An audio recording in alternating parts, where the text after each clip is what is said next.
The knock came just as the sun died behind the Oregon mountains, staining the New Mexico sky with streaks of burnt orange and blood. Nolan Cordero stood at his stove, the pan of beans forgotten the flame low and stubborn flickering, like the breath of a man not sure he wanted to live another day. He'd been watching the light change same as he had every night for the past 5 years, when the quiet scratched against his door. It wasn't a bang, not a man's knock. It was small, uncertain. A rustle maybe, or a trick of wind. But it came again, this time firmer, a child's hand. Nolan's heart stuttered. He moved slow boots dragging across the plank floor, his left knee aching from the old wound he never bothered to doctor right.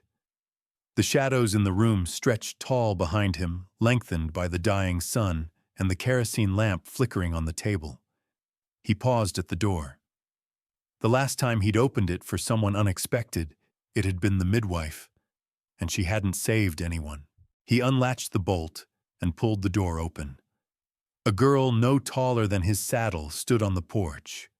She was barefoot, her blonde hair tangled and stained dark in spots he knew weren't mud.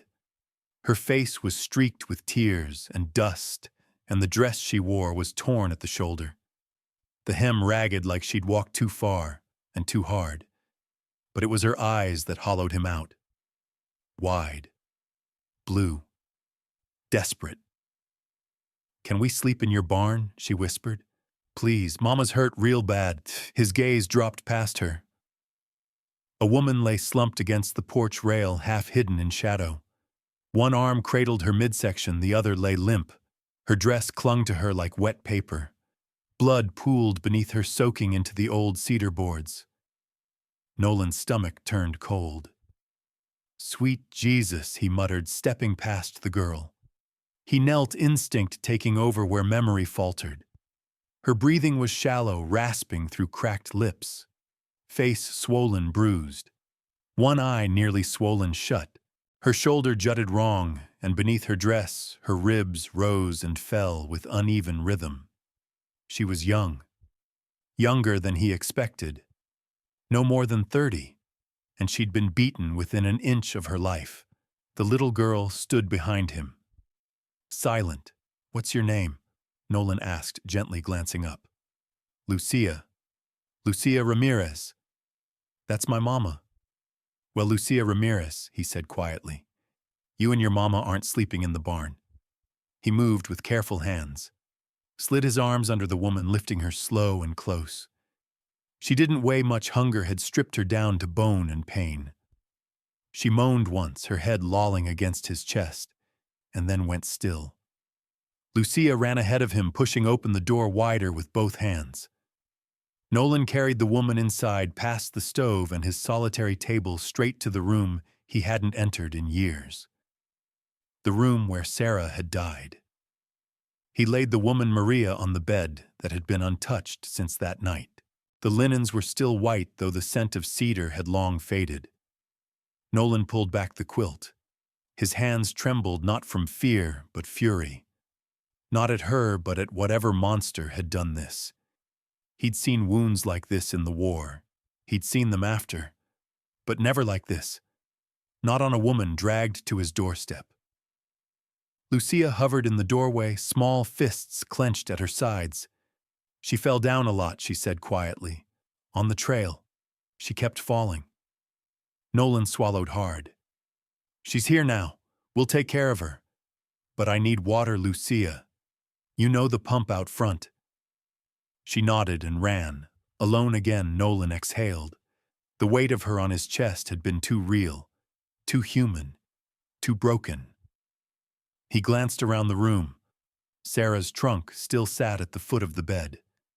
He opened it for the first time in 5 years and pulled out a nightgown, white cotton, yellowed by time but soft. Lucia returned with the basin water sloshing over the edge. He took it, knelt beside the bed, and began wiping the blood from Maria's face. The cloth turned dark fast. He rinsed, wiped again. Her skin was hot, too hot. Lucia sat quietly watching. "Will she die?" she asked. Nolan didn't look up. Not if I can help it. But I need to do more, and you shouldn't see. I can be brave, she said, shoulders squared. I know you can. But being brave also means doing what's asked, even when it's hard. Lucia hesitated, then stood. Will you call me? If she wakes up, I promise. When the door clicked shut behind her, Nolan allowed his hands to tremble. He cut away Maria's dress, working with precision and respect. The bruises told a story she hadn't spoken yet. Her shoulder was dislocated. He set it with practiced force, her body jolting in unconscious pain. She had 3 cracked ribs, and her arms were lined with defensive cuts, deep ones. But it was the bruising at her hips and thighs that made him stop, made him close his eyes. He sat back on his heels. Monsters had done this. When the worst of the wounds were cleaned, he dressed her in Sarah's gown, lifted her gently, and wrapped her in quilts. She looked small against the pillows, but she was breathing, and that was something. In the main room, Lucia sat curled in his reading chair, staring at the cold stove. She's resting, Nolan said gently. She's hurt bad, but she's strong. Lucia nodded. When's the last time you ate? I don't know. He didn't ask more, just cracked eggs into the pan, added slices of bacon. The smell brought a flicker of light into her eyes. You know how to cook? She asked. I know how to not starve, he replied. She chewed slowly, hands shaking with each bite. Nolan watched her. Your daddy? He asked. He's gone, she said, quiet. They shot him, told us to run. We did. But they found us anyway. How long did you walk to? Maybe 3 days. Mama kept falling. Nolan stared at her, this child who had carried her mother across the desert. You kept her alive, he said. That's not small. That's brave. Her lower lip trembled. Then finally, she let the tears fall. He knelt beside her, held her as she sobbed, small fists balled against his chest. You're safe now, he whispered. I've got you. And for the first time in 5 years, Nolan Cordero knew what it was to be needed again. The fire crackled low. The shadows on the wall no longer looked like ghosts. But as Lucia drifted off to sleep in the chair beside him, Nolan kept his hand on the revolver under the table. Because whatever storm had driven them here wasn't done yet. And something told him it was just beginning. You're not alone now, Nolan whispered, as the child curled up beside the woman who'd nearly died, just trying to protect her. The wind hissed across the porch boards like a warning tugging at the edge of the roof. Inside, Nolan moved through the darkened house with a steadiness born of old habit, not calm. His heart hadn't stopped thudding since he'd laid Maria down in Sarah's bed. Lucia had cried herself to sleep in the armchair beside the hearth. She curled there now, arms wrapped tight around her knees, small frame trembling even in slumber. Her hair, wild and knotted, spilled across the blanket Nolan had tucked around her shoulders. He watched her a moment longer, then turned back toward the bedroom. The lamp burned low on the nightstand. Maria's breath rasped in and out, each inhale sharp, shallow. He sat beside her again and placed the back of his hand gently against her brow. Still too hot. The fever hadn't broken. He wet the cloth once more and wiped her face, careful around the bruises. Up close, she looked even younger. Her cheekbones were fine, her lips chapped but shaped with quiet strength. The lashes that lay against her skin were long, thick. Someone had loved her before this. He could see it in the way she carried the wounds, fighting, until her body gave out. His jaw tightened. Nolan didn't know who had done this, but he knew the kind of men who did. He'd fought alongside them in uniform, buried friends because of them, hunted worse across borders during his scout days. He knew cruelty didn't wear a specific face, it wore opportunity. She stirred. A small whimper slipped from her throat. Her legs twitched beneath the quilt. Nolan leaned closer but didn't touch her. Then suddenly her eyes flew open, wild and unfocused. She gasped, trying to sit up. "No, no, Mass, easy," Nolan said, raising both hands, palms out. "You're safe now. You're not there anymore." Her eyes darted around the room, scanning for exits, threats, anything. Then they landed on his face. She froze. "Lucia," she rasped. "Where's Lucia? She's here. Asleep in the other room. She's safe. You're both safe." Maria blinked hard. Her whole body shook. Nolan reached slowly for the cup of water on the table and held it toward her. "Can you drink?" she tried. The cup clattered slightly in her trembling hands, but she managed a few sips. The water dribbled down her chin, and Nolan handed her the cloth. "Who? Where am I?" she whispered. "My name's Nolan Cordero. This is my ranch, about 10 miles south of Mesilla." Her brow furrowed. "We were trying to reach California. My husband, Her breath hitched. Nolan didn't press. He waited. "They shot him," she said, staring at the ceiling. "Just like that. He said to run, so I grabbed Lucia and we ran. But they found us again." Nolan nodded slowly. "You don't need to say more. Not yet."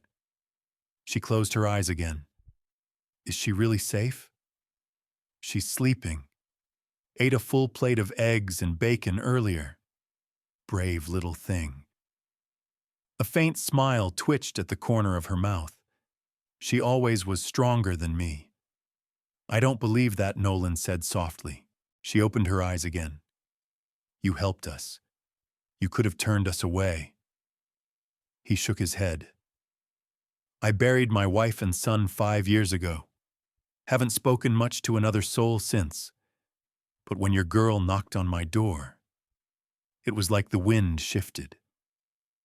Maria looked toward the window where morning light had just begun to brush the ridgeline beyond. "I don't know how to repay this," she said. "You don't need to," Nolan replied. "You heal. That's enough." She drifted off again after that, her body still too broken to hold consciousness for long. Nolan stayed at her bedside until the sun fully rose. When he finally stepped back into the main room, Lucia was already awake, perched on the edge of the chair like a bird ready to flee. "She woke up," Nolan said gently. "Asked about you first thing."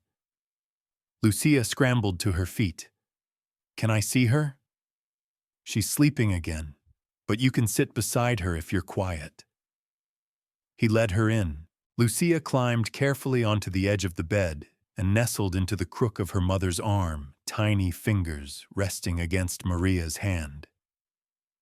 "She's gonna get better, right?" she whispered. Nolan crouched beside her. "We're going to do everything we can." Lucia nodded once and curled against her mother's side. Back in the main room, Nolan pulled his coat from the hook by the door and stepped out onto the porch. The sun had risen enough to start burning off the morning chill, though the mountain air still bit at his throat. He crossed the yard toward the barn boots crunching on frost-bitten earth. Tomas Gallegos stood by the corral watching him. The old vaquero leaned against the fence post, hands folded over the top rail, his rawhide hat shadowing dark eyes that had seen too much. His long braid was tied with a leather strip. A tobacco pouch hung from his belt. "You didn't sleep," Thomas said without looking over.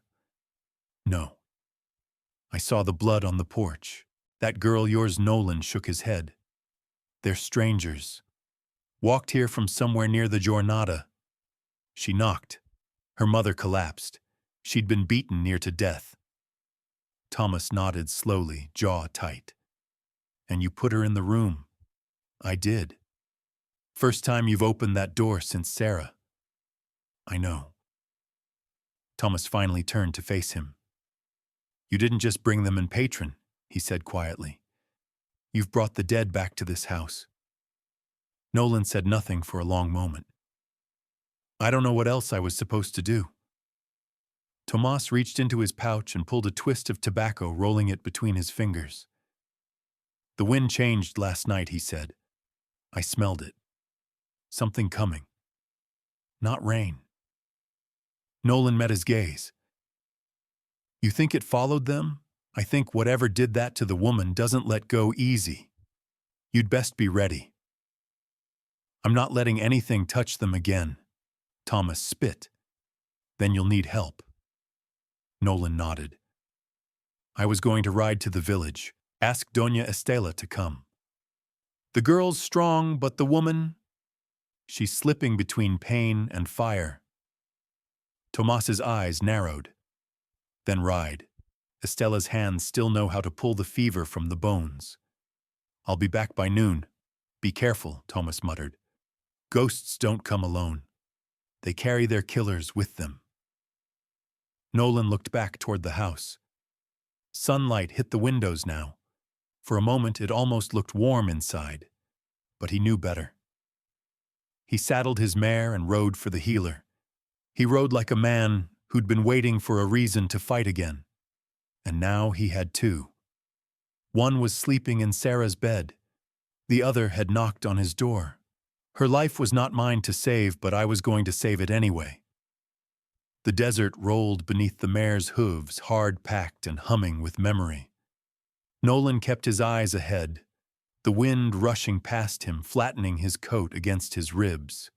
He hadn't ridden this fast in years. Not since that night Sarah bled out in his arms, while he prayed to a sky that refused to answer. But now that same wind carried another woman's breath, a thin thread almost gone, and the weight of a child's silent plea. He rode harder. The village emerged just before noon, tucked between cottonwood trees near the Rio Grande's bend. Smoke curled gently from chimneys, and the scent of masa and mesquite smoke drifted through the air. Nolan didn't slow until he reached the square where chickens scattered and old men turned their heads with narrowed eyes. He dismounted in front of the adobe with the painted blue door. The lace curtains inside swayed like breath. Before he could knock, the door creaked open. "Vienes por ella?" Doña Estela asked. Nolan removed his hat. "Yes, ma'am. I need your hands. And your prayers." She stepped onto the porch, her skirts brushing the threshold like smoke over stone. Her long gray braid hung down her back, and her eyes, still sharp, met his with the weight of knowing. "You wouldn't come unless it was bad. It's bad. She's not from here." "No." Estela's lips pressed into a line. "Then what she carries is worse." Nolan didn't flinch. "Can you help her?" She held his gaze. "I can try." They rode double on the way back, Estela behind him, her hands steady on his waist, her voice quiet.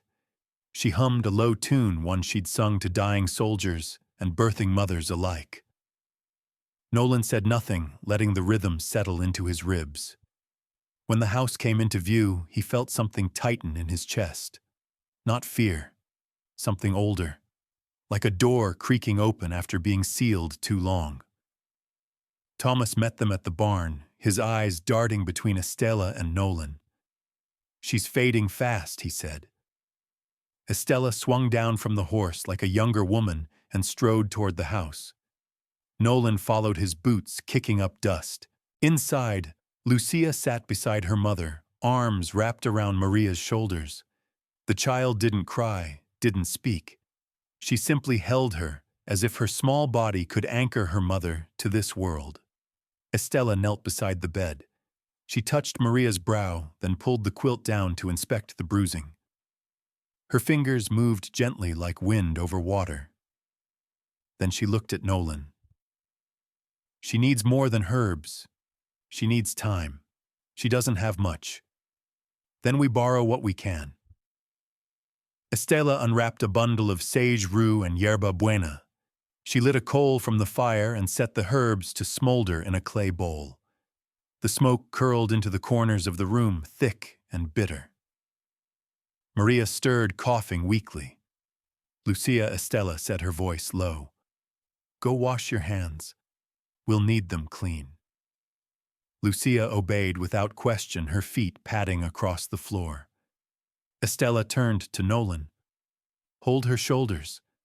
I'm going to draw the heat." Nolan sat on the edge of the bed, placing his hands beneath Maria's arms. She whimpered in pain, but he held firm. Estella placed the steaming cloth against Maria's chest, murmuring in Spanish prayers old as the river. The fever began to rise, her body shuddering as the herbs took hold. Maria's eyes fluttered open, glazed but burning. "They're coming," she whispered. "Who?" Nolan asked, tightening his grip. "They know we're not dead," she gasped. "They'll come back for her." Nolan leaned in, his voice low. "Not if I'm standing in their way." She blinked at him, but her body arched as pain gripped her again. Estella pushed another cloth against her neck, whispering faster now. The hours blurred. Sweat soaked Maria's gown. The scent of herbs filled the room until even Nolan felt dizzy. Lucia held her mother's hand, whispering stories about a river they once crossed and a bird they named after her father. It was the only time Maria's breath seemed to calm. By sunset, the fever broke. Estella sat back, exhausted. She'll sleep now, maybe for days, but she's past the worst. Lucia looked up with eyes full of silent questions. Nolan met her gaze. "You did good, mija." The girl gave a small nod and curled beside her mother once more.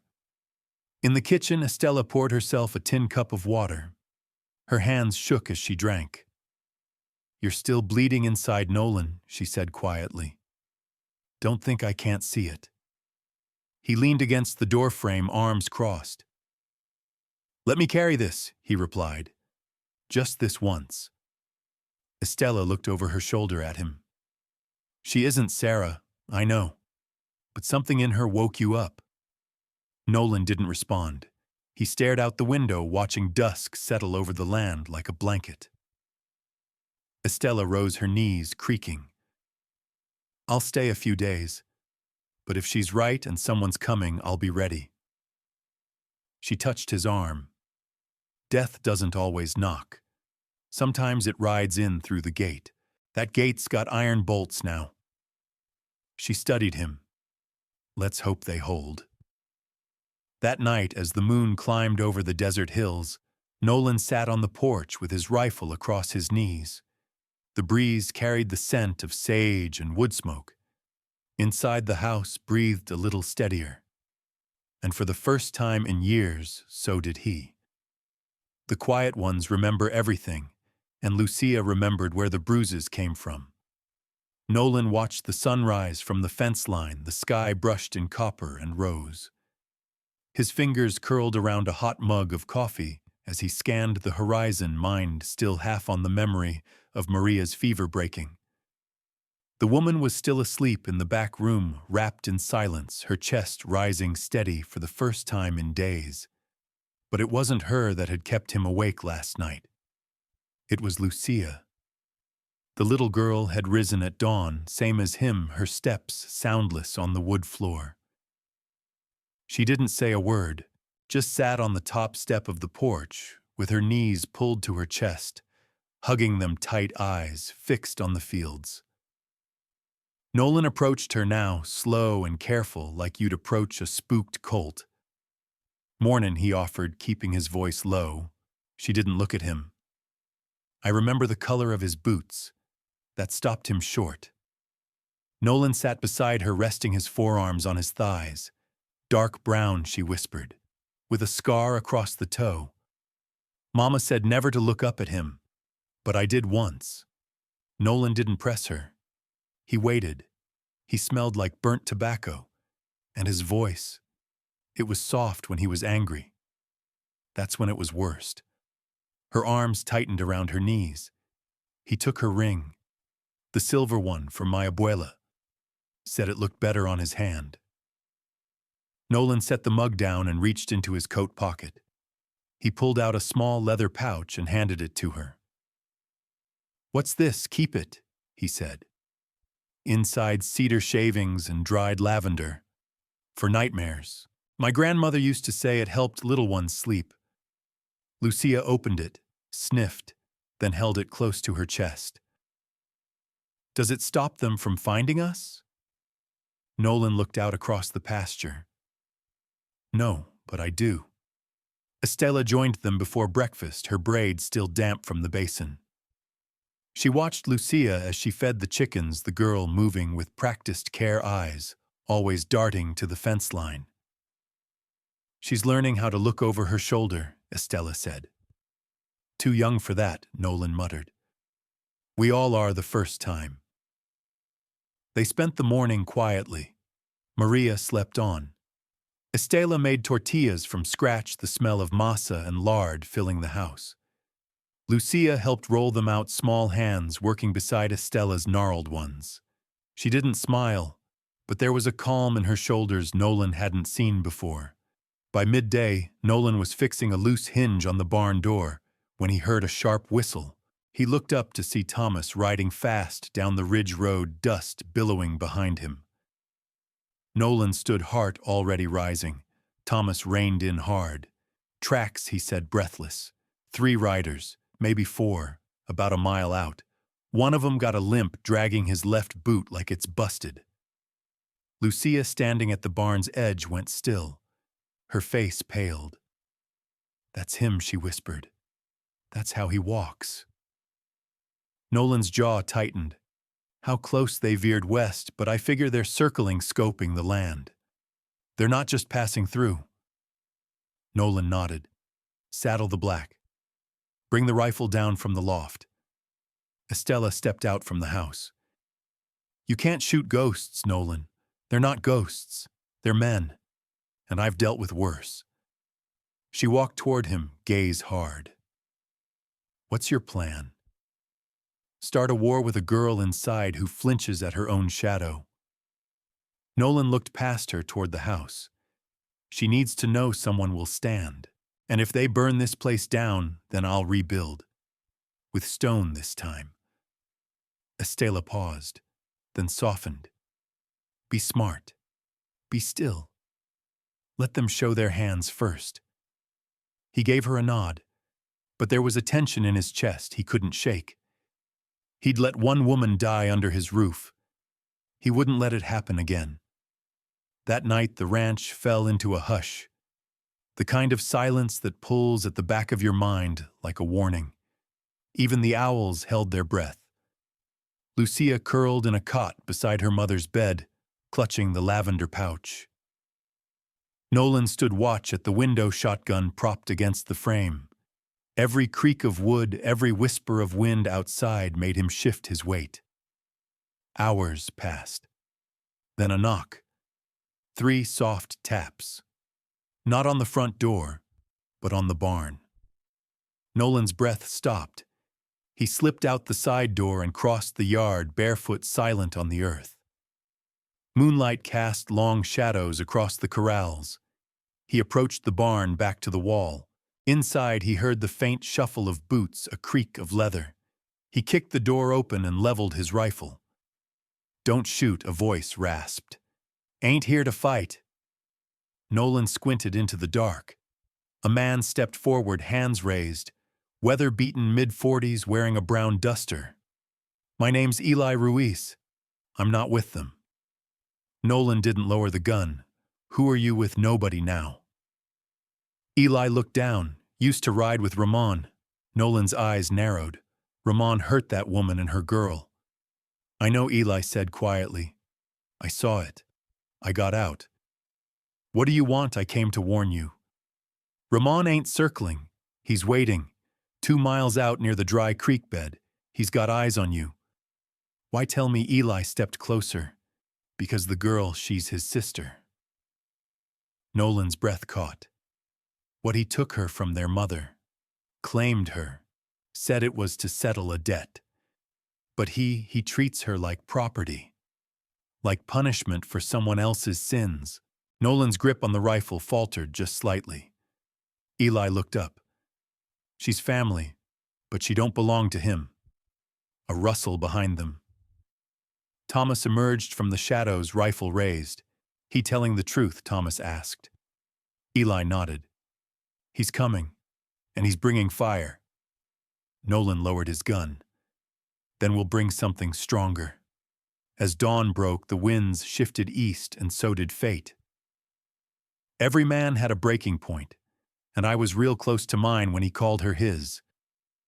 The kettle whistled low and steady in the kitchen, but Nolan didn't move to take it off the stove.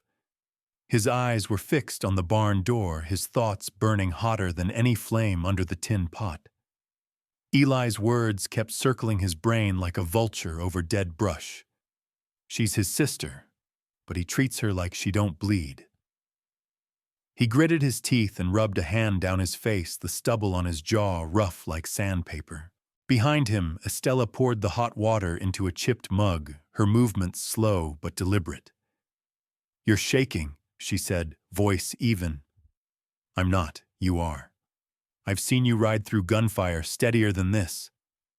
What is it about that girl? Nolan didn't answer right away. Instead, he reached for the rifle leaning against the wall, his grip tightening around the stock. Estella stepped in front of him. Speak. He looked past her toward the back room where Lucia still slept beside her mother. Because I know what it feels like to be claimed by someone who thinks love's got a price tag. Sarah's uncle said he'd take care of her too. Turned out what he really meant was keeping her like a lamb in a pen. Gentle words, but shackled all the same. Estella's eyes softened just slightly. And you couldn't save her. No, Nolan whispered. But I can save this one. Thomas pushed through the front door with urgency, boots muddy and hat pulled low. He moved. Ramon. They're closer now, less than a mile out. He's got 2 men on horses scoping the ranch from the bluff. They're watching. Looking for weak spots, Nolan muttered. We'll show 'em there aren't any. Eli appeared from the barn doorway. He'd slept on the hay pile, refusing to enter the house. Said it wouldn't be right until he proved himself. His face was still smudged with dust, but his eyes were clear. He ain't gonna wait much longer, Eli said. He's twisted. He thinks she's his blood and bone like he owns her. He touches her. Nolan said he signs his death warrant. Estella bristled. Careful. Revenge burns too many barns. Nolan looked at her. This ain't revenge. This is a line drawn in the dirt. Maria stirred in the back room for the first time since her fever broke. Estella rushed to her, and Lucia followed with silent feet. Nolan stayed where he was frozen in place until he heard the rasp of her voice. Where is she safe? Estella replied, placing a hand on Maria's forehead. Ramon. We know, Estella said softly. We know what he did, and what he's trying to do. Maria's face twisted, shame blooming beneath her skin. He won't stop. He won't make it past me, Nolan said, stepping into the room. Maria turned her head toward the voice. Her lips parted, and though her face was pale and her eyes weak, there was fire flickering behind them. Don't make promises you don't plan to keep. I plan to keep this one, Nolan said. Lucia stood behind her mother, clutching her hand. Mama, do I still have to hide? No, Maria whispered. Not anymore. Nolan knelt beside the bed. You need to tell me everything. Where he came from. Who rides with him. What he wants. Maria's voice shook, but her words were steel. Ramon's not just cruel. He's smart.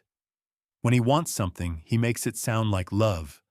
Told me he'd raise Lucia like family, give her a better life, but he kept her locked in the barn, Nolan. Like a prize hog. He calls her his because he thinks blood means ownership. Nolan's stomach turned. He won't get near her again.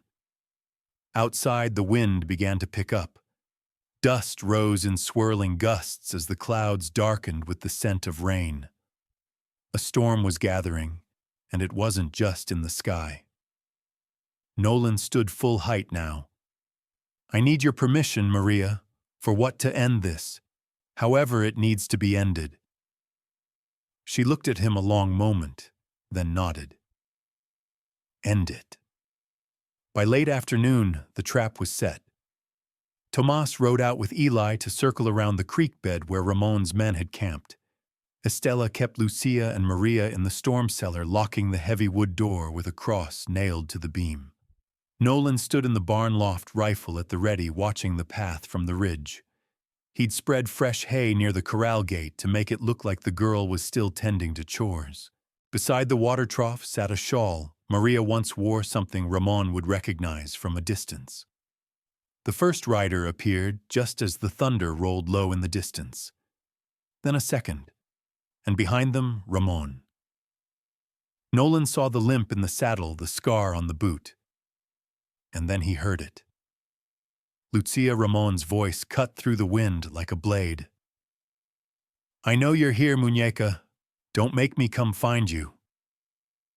He dismounted slowly, fingers grazing the revolver at his hip. "You think a man like me forgets his own?" Ramon called out. That was it.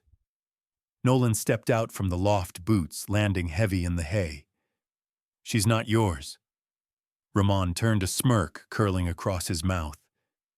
"You the rancher I am. Then you got something of mine. And I don't take kindly to thieves." Nolan cocked the rifle. "She's not yours. Not by blood, not by law, not by God." Ramon's hand twitched. From the trees, Thomas emerged, rifle trained on the second rider. Eli stepped behind the third gun drawn. "You're surrounded," Nolan said. "Now ride off or dig your own graves." Ramon laughed low and bitter. "You think you can scare me? You think you understand what it means to take a girl from her blood? I understand what it means to give her back her soul." Rain cracked open above them, sudden and sharp. Ramon raised his gun, but Nolan was faster. The shot echoed across the valley like a church bell tolling the end of something dark. Ramon staggered backward, hand clutched to his chest, then dropped to his knees in the mud. He looked up, rain pouring down his face like tears he'd never earned. "She was mine," he gasped. "No," Nolan said. "She was never yours." Ramon fell forward, motionless. The other men dropped their weapons. Eli kicked them away, hands steady now. Nolan stood in the rain, rifle at his side, heart thudding like hoofbeats in his chest. He looked toward the house, toward the cellar where 2 lives had been hidden in fear. Not anymore. The wind had shifted, and it carried something new now. Freedom.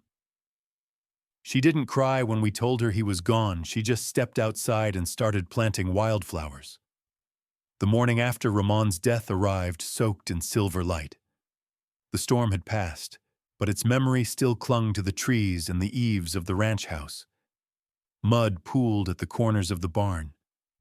The wind was quiet now, softer, as if the land itself was breathing again, after holding its breath too long. Nolan stepped outside, coffee and hand boots heavy with damp. He looked out across the ridge where the bodies had been taken. Thomas and Eli had worked quietly through the night, digging the graves under the cottonwoods without saying much. Neither man believed in vengeance, but both believed in closure. Inside, Estella lit candles along the windowsill, whispering prayers for the dead, even the ones who hadn't deserved them. She'd tied a red ribbon to the cellar handle to signal it was safe now. No more hiding. Maria sat upright in the bed for the first time in days, her back against a stack of quilts, hair damp and braided to one side. Her cheeks were pale, but her eyes were clear. Lucia was already outside. When Nolan spotted her through the kitchen window, she was crouched by the fence, a small tin pail beside her, poking holes into the wet soil with her fingers. The sun hadn't even dried the dew yet, but she was there, sleeves rolled, face set with quiet determination. He walked out and knelt beside her. "What are you planting?" he asked. Lucia held up a small cloth pouch. "Wildflower seeds. Found them in the pantry. Estella said they were for spring, but—" She shrugged. "But you're planting them now?" he asked gently. "They'll come up when they're ready," she said. Her voice was even. No tremble. No trace of the little girl who flinched at footfalls in the night. Nolan stared at her hands, small, dirt-streaked and steady. "Estella says if you plant something where something bad happened, it don't hurt so much to walk past it later." "She's right," Nolan said. "A lot of things grow out of pain. Some of them are even beautiful." Lucia pressed another seed into the dirt, patting it down with her palm. "I don't miss him. Is that bad?" Nolan shook his head. "Not at all." She paused. "He used to call me his flower. But I don't think he ever saw me grow." Nolan looked out toward the field. "He won't hurt you again. That's done now." Lucia stood and brushed her hands on her skirt. "I'm gonna make Mama tea." Nolan watched her walk toward the house, barefoot in the soft grass. The hem of her dress was still too short. She'd grown even in the short time she'd been here. Grown into her voice, into the air. Inside, Maria stirred her tea eyes, tracking Lucia's every move. The girl placed the cup in her hands, then climbed into bed beside her. "I want to stay here," Lucia said quietly. Maria looked at Nolan. "That's not up to me. It's up to both of you," he replied. They sat in silence. The ranch house had never felt so full, not even when it was bursting with cattle hands and hay bales and the weight of winter. Later that afternoon, Thomas returned with a bundle of supplies from the trading post. Bread, coffee, beans, salt. He handed Nolan a small envelope, brow furrowed. "Sheriff sent this." Nolan opened it and read the short note aloud. "Heard about what happened. Witnesses say it was self-defense. No need to ride in. Take care of the girl. Word's spreading." Thomas let out a breath. "That's gonna stir the valley. Folks'll talk." "Let 'em," Nolan said. Estella stepped onto the porch, drying her hands on a cloth. "She's got family in Las Cruces, an aunt who's been trying to find her for years. I wrote her a letter this morning." Nolan turned to Maria. "You thinking of going?" Maria stared past them all, gaze far off. "I don't know," she said. "Las Cruces feels like another life. This place, it's quiet, and it doesn't ask anything from us." Lucia appeared again at the door, holding Nolan's old hat in her hands. It dwarfed her head, but she wore it anyway and grinned beneath the brim. "Can I ride with Thomas to the creek?" Maria hesitated. Nolan stepped forward. "He'll keep her safe, and she'll come back taller." Lucia nodded. "I want to learn." The girl disappeared down the trail with Thomas a few minutes later, her laughter trailing behind like bells on the wind. Nolan stayed behind with Maria, who had eased herself into a rocker on the porch. "She's stronger than me," Maria said softly. "No. She's strong because of you," he replied. They sat for a while watching the horizon. "You've done something here," she said after a time. "Built something steady." "I built it to forget," Nolan said. "And now I want to remember the right things." Maria leaned her head back, eyes closed against the sunlight. "Do you ever feel like you were put in the wrong story, and only now you're finding the right page?" Nolan looked at her. "I've felt that way most of my life," he said. Inside, Estella hummed a hymn as she stirred a pot of beans. The scent wafted out to the porch, warm and familiar. Nolan stood, walked to the edge of the steps, and picked up the tin pail Lucia had left behind. He knelt where she'd been that morning, and pushed 2 fingers into the soft soil, placing the last of the seeds down. He covered it gently. I don't know what you'll grow into, he murmured, but I'll be here when you do. Behind him, Maria's rocker creaked steady as breath. The storm had left its scars, but so had the sun. And maybe that was the beginning of something new. She didn't say goodbye with words. She left behind a drawing of this ranch and a heart drawn in the corner. The sun had barely crested over the hilltops when Nolan noticed the silence inside the house. It wasn't the kind of quiet that comes with rest. It was the kind that follows a choice. He stepped into the back room and found the bed empty. No Lucia, no Maria. Only the quilt neatly folded at the foot of the mattress and a small scrap of paper resting on top. He picked it up. It was a drawing. Crude, done in charcoal and pencil, but unmistakably full of love. A sketch of the ranch, his ranch. The barn, the house, the garden rows she'd helped weed, even the old split-rail fence. And in the lower corner, a small heart shaded in carefully. His thumb pressed against it like it might still be warm. Estella walked in behind him, carrying a basket of clean linens. When she saw his face, she stopped. "They're gone, aren't they?" she asked quietly. He nodded. "Did they say where?" "No." He handed her the drawing. "But this is more than a farewell. It's a thank you." Estella studied the paper, then pressed it to her chest. She knew it was time she said, and so did Maria. Some goodbyes aren't made from distance, they're made from grace. Nolan turned toward the window, watching the trees sway under a soft breeze. It felt strange, their absence, like the house had breathed in and never exhaled. "She could have stayed," he said. "She could have," Estella agreed. "But maybe it was never meant to be permanent. Maybe your part was to catch her when she fell and let her walk when she stood again." He didn't answer. Not at first. But then he said, "I never thought I'd care like this again." "You never stopped," Estella replied. "You just needed someone to remind you how." He walked outside, boots crunching over the gravel, and wandered down to the spot where Lucia had planted her wildflowers. Nothing had sprouted yet, but the soil looked darker, somehow richer, like something had already started below the surface. Kneeling down, he traced a line in the dirt with one calloused finger. The imprint of her small hand still lingered from days before.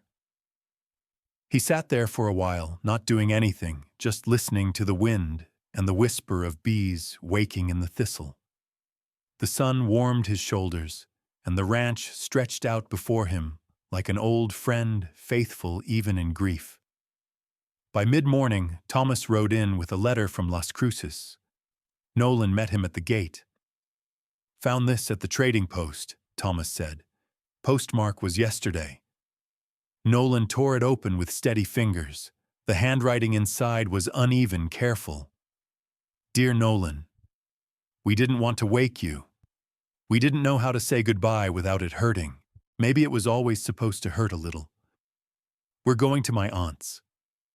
She found work at a sewing house, and Lucia will be starting at a small school there. She already asked if they'll let her draw murals on the classroom walls. I want to thank you for the quiet, for the safety, for never asking me to give more than I could. Lucia says she wants to come back when the flowers bloom. She says she left her best part in that garden. Maybe I did too. Take care of the land, it healed more than you know. Love, Maria." Nolan folded the letter slowly, pressing the crease like a prayer. "She's all right?" Thomas asked. "She's all right," Nolan said. Thomas gave a nod, then dismounted to help with the fence line. But Nolan stayed at the post for a long time, the letter in his shirt pocket, its weight settling against his heart. That afternoon, he walked the property like he used to when Sarah was alive. Every corner of the ranch held something now, Lucia's laughter in the hayloft, Maria's whispered prayers drifting from the back room the way Estella hummed as she stirred soup, They had filled the place, and now they had gone, but it didn't feel empty. That night, Estella set 3 places at the table. "You expecting someone?" Nolan asked with a soft smile. She shrugged. "Old habits." They ate in silence, the kind that didn't need filling. Afterward, Estella brought out a tin box from her room and opened it on the table. Inside were letters, dozens, some faded, some folded so many times they barely held their edges. "These are from the women I've helped," she said. "Women who left in the middle of the night. Some with babies, some without. Some came back. Some never wrote again." Nolan touched the top letter. "Why keep them? To remember that healing has a sound, and it's quiet and strong and rarely spoken." She handed him a small blank envelope and a slip of paper. "If you ever feel like writing them back now, you can." He stared at the blank page for a long while, then tucked it into his coat pocket beside Maria's letter. The next morning, the first wildflower sprouted. Nolan found it before sunrise, just a flicker of yellow against the dark soil. He stood over it in silence, and then he smiled. Not a wide one, but real. He didn't need to hold on to them to keep them close. They were already here in the soil, in the porch boards, in the breath between barn walls. In the blooming thing he never expected to grow again. He tipped his hat toward the flower and whispered, "Thank you for coming back. Sometimes you don't realize how much you needed someone until the gate creaks open, and they're standing there dust-covered and smiling like nothing ever broke." The creak of the gate came at dusk. Nolan didn't flinch. He'd just finished feeding the stock and was rinsing his hands in the trough when he heard it, the slow, rusted groan of hinges that hadn't been touched in weeks. It wasn't the wind. The rhythm was too steady, too deliberate. He straightened, the last of the water dripping from his fingers, and turned toward the sound. Lucia stood in the entryway, dusty from the road, her braids looser than he remembered, and her dress hem tugged a little longer. Behind her, Maria walked slower, one hand on the rail, her boots worn the other hand, holding a tin of preserves wrapped in a towel. Nolan didn't move at first. He just stared, heart thudding so loud he barely registered Estella stepping out from the porch with a sharp inhale. Lucia smiled. "Hola, Mr. Nolan," she said like they'd only stepped out for milk. He moved then, boots crunching across the dirt. He knelt before her, eyes glinting in the low sun. "You came back." "I said I would," Lucia replied, lifting her chin. The flowers bloomed. He glanced at the patch near the fence. Yellow and purple blooms danced in the breeze, taller now, bending and swaying like they'd been waiting for her. "Your best part stayed here," he said softly. Lucia nodded, then stepped into him without another word. He held her not too tight, not too long, but enough to let her know he'd missed her. Maria approached, slower still. Her eyes met his over Lucia's head, and they didn't look away for a while. "We only meant to visit the ridge," she said, "but she kept pulling us toward here." "You needed time," he said. "We all did." Estella came down the steps and wrapped Maria in a hug so fierce it nearly knocked the tin from her hands. "I made apricot jam," Maria said with a small laugh. Lucia picked them herself. "You brought more than jam, mija," Estella murmured. That night they sat around the table again. It wasn't the same table as before, it was better. There were chips in 2 of the plates now, and Estella had sewn mismatched napkins. Nolan had carved Lucia's name into one of the chairs when he thought they weren't coming back, figuring maybe the memory would settle there like sawdust in the grain. Lucia reached for that chair without a word. "I like the garden now," she said as she scooped beans onto her plate. "It smells like someone remembers it." Nolan smiled behind his coffee cup. "It remembers you." Maria glanced at him, that old uncertainty in her expression, like maybe they'd stayed too long already. He met her eyes. "You don't have to explain," he said. "I wasn't sure if coming back was selfish. It's not." She looked down. "I didn't know if it would be fair to ask anything of you again." "You're not asking," Nolan said. "You're returning." After supper, Lucia fell asleep in the chair with her head against Estella's shoulder. Maria helped gather the dishes, and they worked quietly in the kitchen, the old rhythm falling back into place, like it had never been broken. "She looks stronger," Nolan said, glancing toward the girl. "She is," Maria said. "The school was good and my sister took care of us. But Lucia kept drawing this place, every day more and more. She was always meant to grow here." Maria rinsed a cup. "I was afraid I'd bring trouble again. That peace only lasts a season." Nolan dried the cup and placed it back on the shelf. "Peace is what you fight to keep. Trouble comes no matter where you are. But here at least you won't be alone when it does." Her hands paused in the water. "I thought I was done running." "You are." She turned to him. "Then what are we now?" Nolan guessed ghosts, a memory that won't settle down. He stepped closer, took the cup from her hand, and set it aside. "You're home," he said.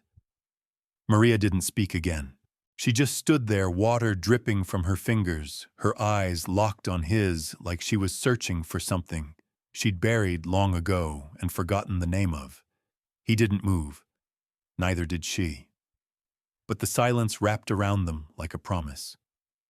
Later, after the dishes were done and the lamps were dimmed, Nolan sat out on the porch alone. The stars were sharp above him, the night air cool on his skin. He heard the screen door creak and looked over. Maria stepped out barefoot, holding a folded quilt. She sat beside him without asking. Lucia was already tucked into her old cot, Estella snoring softly down the hall. "She asked if she could keep planting tomorrow," Maria said. "She can dig up the whole field if she wants." Maria smiled, but there was something behind it. An ache, maybe, or just a breath she hadn't let out since the moment she left. "I was going to write," she said. "You did." "I meant again." He nodded. I waited. She leaned back, pulling the quilt around her shoulders. "I used to think the hardest part of leaving was the leaving." "It's not," he said. "No. It's believing you're allowed to return." The porch creaked as the wind pushed against it. A moth danced near the lantern. Somewhere far off, a coyote howled low and lonely. Nolan reached for the edge of the quilt and pulled it over his knee, too. "You can stay," he said. "Not because you owe it. Not because you need shelter. Just because this place is better with you in it." She turned to him. "And if I lose myself again, I'll be right here." They sat until the moon rose high, until the silence wasn't heavy anymore. Just honest. In the garden, the wildflowers nodded in the breeze like they knew something sacred had just taken root all over again. She didn't need a crown or a stage, just her boots in the dirt and the sound of someone calling her name like it meant something. The heat rolled off the hills like waves that morning, and the earth cracked in places where spring had left too quickly. Nolan stood at the edge of the field watching Lucia with arms crossed over his chest. She had her boots on backward at first, then figured it out herself, swapped them without a word, and went right back to work in the soft dirt near the wildflower bed. She was humming now. Off-key. Loud. Free. "You ever see someone work like they're building their own world?" Thomas asked, walking up with a half-loaded sack of feed on his shoulder. Every day since she came back, Nolan said, smiling just enough to show it wasn't a joke. Maria stood not far off, hanging wet linens on the line. The breeze caught her hair, tugging it loose from the braid. She wore a light cotton dress, and an old pair of Nolan's boots that Estella had stuffed with rags to fit. Her sleeves were rolled, her hands strong. Nolan watched her pin up the last sheet, the way she pressed her palm flat against the fabric, as if smoothing out old ghosts. She caught his eyes and raised her chin in mock challenge. "You gonna stand there or help?" He walked over, took the basket from her arms, and set it down by the post. "You look different," he said. "Clean no. Like you belong here." She gave him a look skeptical and soft at once. "You always talk like that, only when I mean it." They didn't need to say more. That was something Nolan had come to value. Maria didn't fill up silence with noise. She worked beside it, lived inside it, made it something honest instead of empty. Lucia ran past them both just then, chasing a grasshopper, laughing like the world had never held danger. Her shadow stretched long behind her. "Estella says I can help her with supper," she shouted. "She also says if you don't wash your hands before touching her peppers, she'll turn you into a ghost story," Nolan called back. Lucia giggled and kept running. Maria looked after her, the expression on her face unreadable. Not worry, something deeper. Like she still hadn't let herself believe this was real. "She's never had space like this," Maria said quietly. "Even when we had a roof, we didn't have room. She's filling it fast." "She's filling me too," Maria added almost to herself. "Every time she breathes, I remember what I still have left to give." Nolan leaned against the post, watching Lucia disappear into the house. "She's not the only one growing." Maria tilted her head. "What are you trying to say? You've changed. Not just softened. Strength looks different on you now. It's settled." She turned toward the field, arms folded. "I used to think strength meant surviving. Now I think it means staying." "You plan on staying?" She didn't answer, but her fingers touched the base of the wooden post like it might anchor her. Inside, Estella banged pots around like music. Lucia's voice floated out through the open windows, her questions rapid fire, her laughter frequent. That night after supper, Estella sat down with her embroidery, while Lucia drew pictures at the table. Nolan poured 2 mugs of strong coffee and handed one to Maria. They walked outside into the thick dusk, fireflies beginning to flicker in the tall grass. "She asked me today if I thought you were famous," Maria said, sipping her coffee. Nolan chuckled. "Me said you look like a man who's done something important. I fixed a fence and took in a half-starved mule once. Well, she thinks you're some kind of outlaw turned poet. I'll take it." They stopped near the wildflowers now spreading in small clusters across the fence line. Nolan crouched and pulled a few weeds. "She's looking for stories," he said, "and if we're not careful, we might start giving her the kind worth remembering." Maria knelt beside him, her hands brushing the stems gently. "You think this will last?" "I think it already is," he said. "Whatever happens tomorrow, this moment doesn't vanish. It's written in the land." Maria picked one of the flowers and tucked it behind her ear. "You know, when we left, I kept thinking about whether I'd ever be the kind of woman who could make a place feel safe. You are." She glanced at him. "You sound sure." "I am." "Why? Because you came back." They stood slowly, her hand brushing his as she rose. It was the smallest touch, but it stayed. Back at the porch, Lucia had fallen asleep in Estella's lap, crayon still in hand, her latest masterpiece half finished on the table. A drawing of the ranch again this time, with flowers everywhere, even on the barn. A dog had been added in the corner. "We don't have a dog," Nolan said. "Not yet," Estella replied. Maria laughed and scooped up her daughter, carrying her toward the back room. "She's heavier," she said over her shoulder. "She's whole," Nolan replied. Later, after the lamps were turned low and the house was quiet, Nolan sat at the window with a pen in his hand and a blank piece of paper before him. He wrote slowly, not because he didn't know what to say, but because every word carried weight now. Dear Sheriff, they're back. And I think this land just started healing the parts of me I didn't know were still broken. I won't need any more letters from town. Just send supplies when you can. The family's growing, and so is the garden. Nolan. He folded the letter, sealed it, and left it on the porch rail for Thomas to collect in the morning. The night settled in like a warm blanket. Somewhere behind him, Lucia mumbled in her sleep. And from the next room, he heard Maria whisper his name soft, like she was checking to see if it still meant something. It did. Sometimes healing shows up not in words, but in a woman humming as she sets the table, and a girl who finally sings while brushing a horse.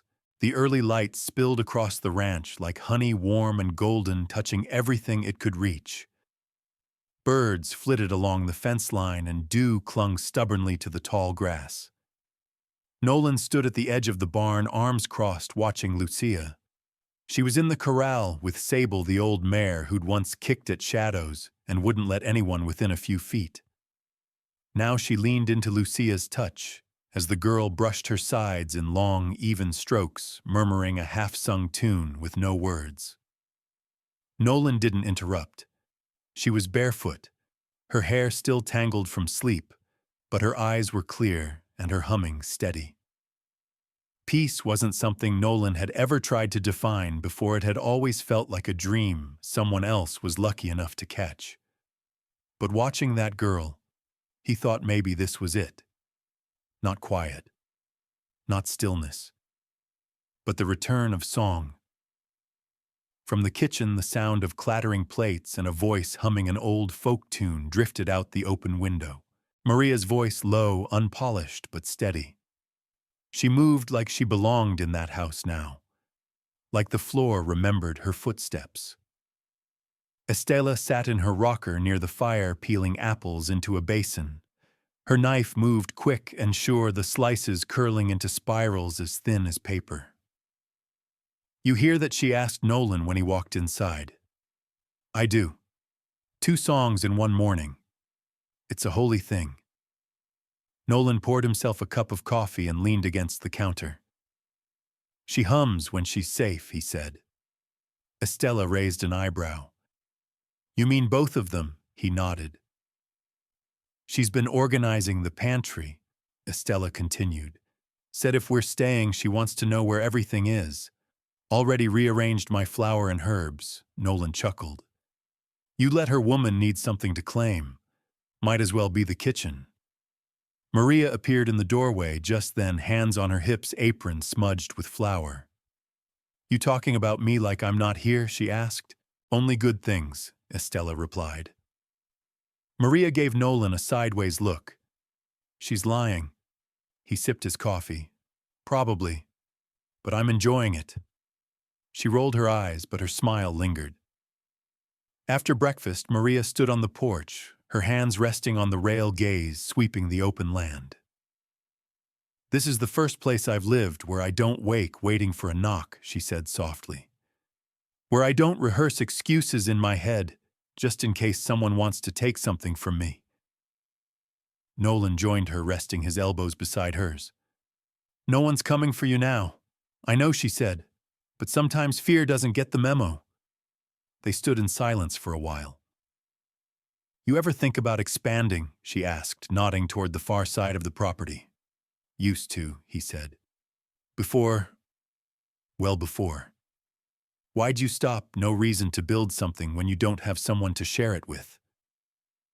Maria turned to him, and now he met her eyes. Now I'm reconsidering. She looked away, cheeks flushed. I could help, she said. I've got hands. You've got more than that, he replied. You've got roots now. That afternoon, while Estela and Maria started preserves in the kitchen, Nolan took Lucia riding. The mare moved easy under her now, like the two of them had worked out a quiet language.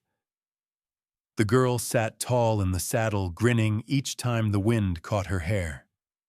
They rode the ridge trail where wildflowers still clung to the hillsides, and the sky felt bigger than the world below. Lucia pointed to a hollow beneath a mesquite tree. That's where I'd build a treehouse. You think we have time for that? Nolan asked. If we plant fast and work faster, she said with a grin. When they returned, the scent of boiled fruit and sugar filled the house. Maria's hands were pink from peeling peaches, and her braid had come loose again. I made too much, she said as he stepped inside. That's all right, Nolan said. I've been starving for years. Her smile faltered just for a second before she reached for another jar. That evening, they all sat around the porch table.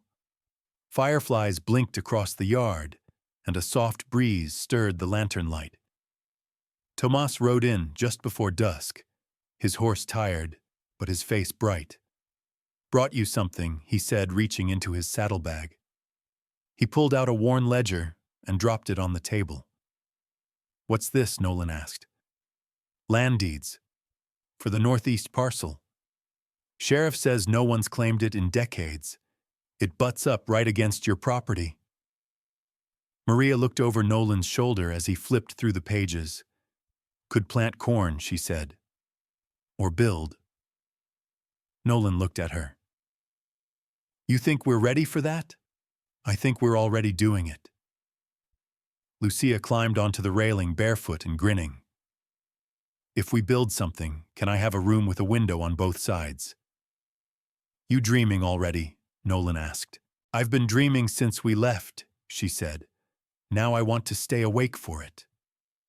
They all laughed.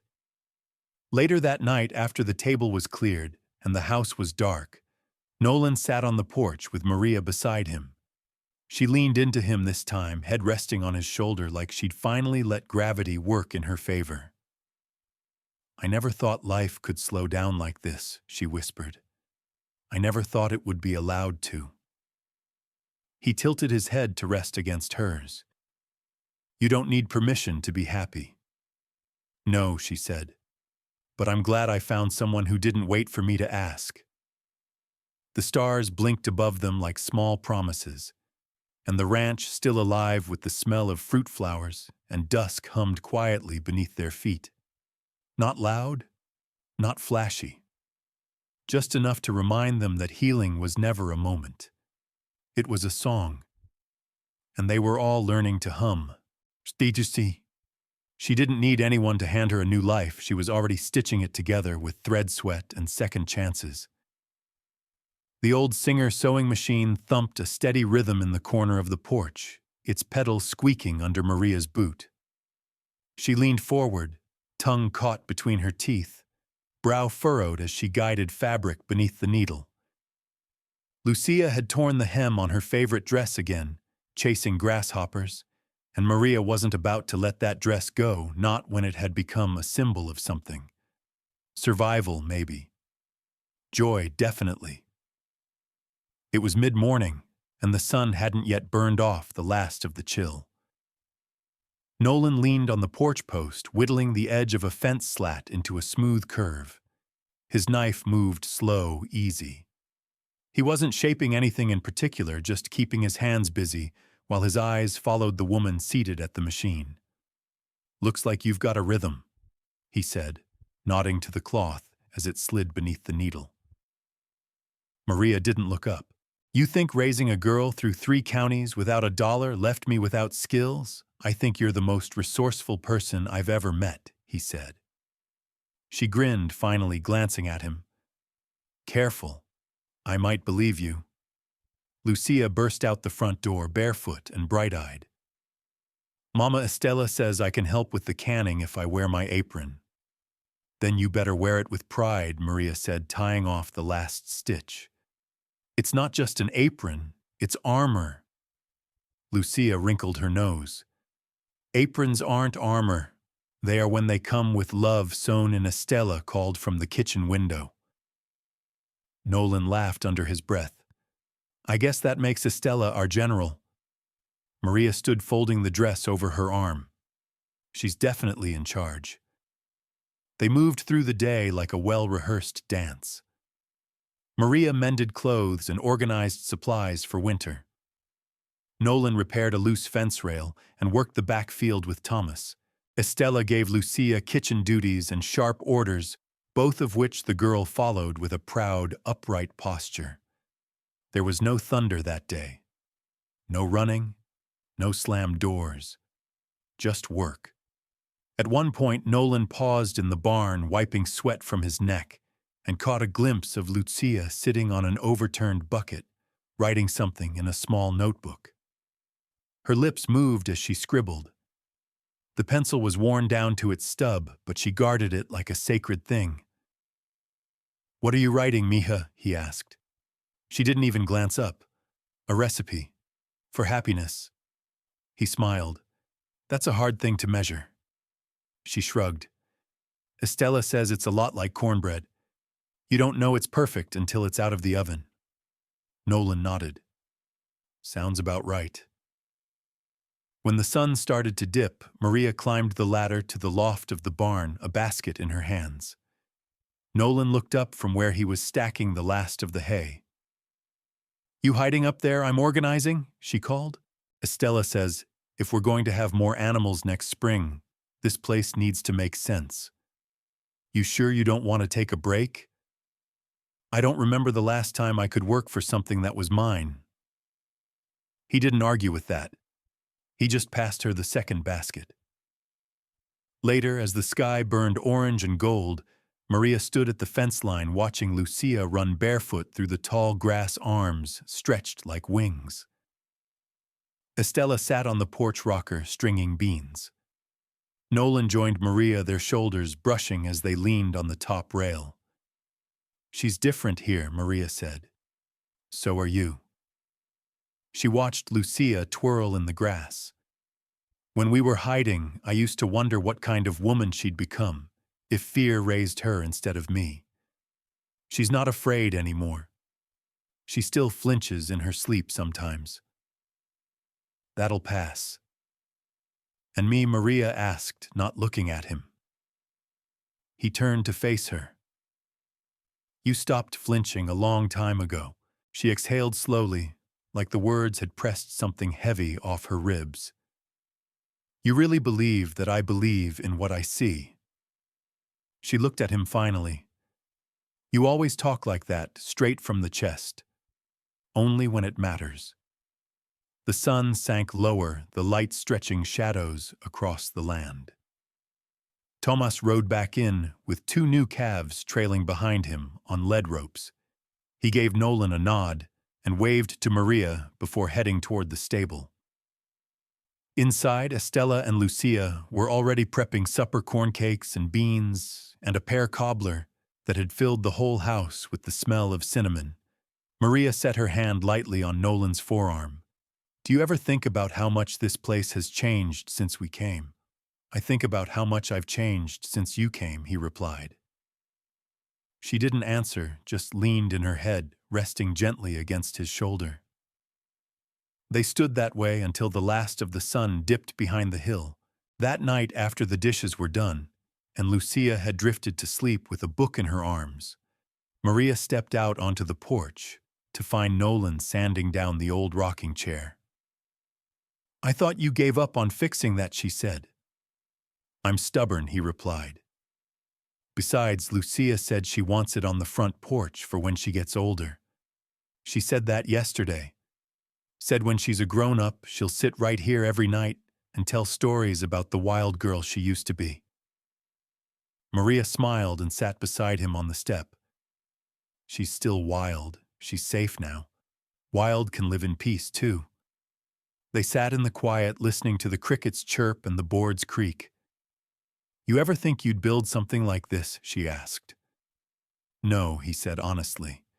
"But I'm glad I did." She turned to him, her hand slipping into his. "I want to build more." He squeezed her fingers. "We will." The stars blinked overhead, and the porch light flickered behind them, casting soft halos over their shoulders. There was no finish line here, no grand declaration. just the slow, daily stitching of a life that had been torn at the seams and was now coming back together one thread at a time. And Maria, once a shadow in the corner of someone else's story, had finally begun to write her own name in the center of it. She didn't ask for a ceremony, but the way we looked at her like the ranch had been waiting for her all along, that was its own kind of vow. The morning light fell soft across the kitchen table as Estella placed a vase of wildflowers at its center, yellow coreopsis, purple aster, and bits of white yarrow. The kind that grew near the fence line where Lucia first planted them with dirt beneath her nails and no shoes on her feet. Now they stood in full bloom, the room filled with their quiet fragrance. Maria watched Estella adjust the stems and reached for a second cup of coffee. Her braid was still damp from the basin. She wore her simplest dress, a faded blue with pearl buttons missing at the cuffs. It wasn't new, but it was clean-pressed and hers. "You sure you don't want anything fancier?" Estella asked without looking up. "I'm sure," Maria said. "I've worn borrowed things most of my life. I want today to be mine." Outside, Nolan was already in the barn, brushing the dust from his best coat. He hadn't worn it since the day he buried his brother up by the old oak, before the land turned quiet, before the girl with the shy eyes and calloused hands arrived and took up space in all the hollow parts of his life. Tomas saddled the mule cart with quiet reverence. The others in town wouldn't be coming. There'd be no preacher, no piano, no lace. Just the wind, the wide sky, and the people who'd weathered everything side by side. Lucia sat on the porch step barefoot, as always, her feet swinging gently above the dirt. She held a folded ribbon in her hand, deep red, and watched the way the light played across it. "Where'd you get that?" Estella asked when she stepped outside. Lucia shrugged. "Found it in the sewing box." Estella tilted her head. "You plan on wearing it?" Lucia shook her head. "It's for Mama." Inside, Maria stood at the mirror, smoothing the skirt that still puckered on one side, where the hem had been stitched twice over. Her reflection stared back at her. Not a bride, not a survivor, but a woman who had learned how to plant herself.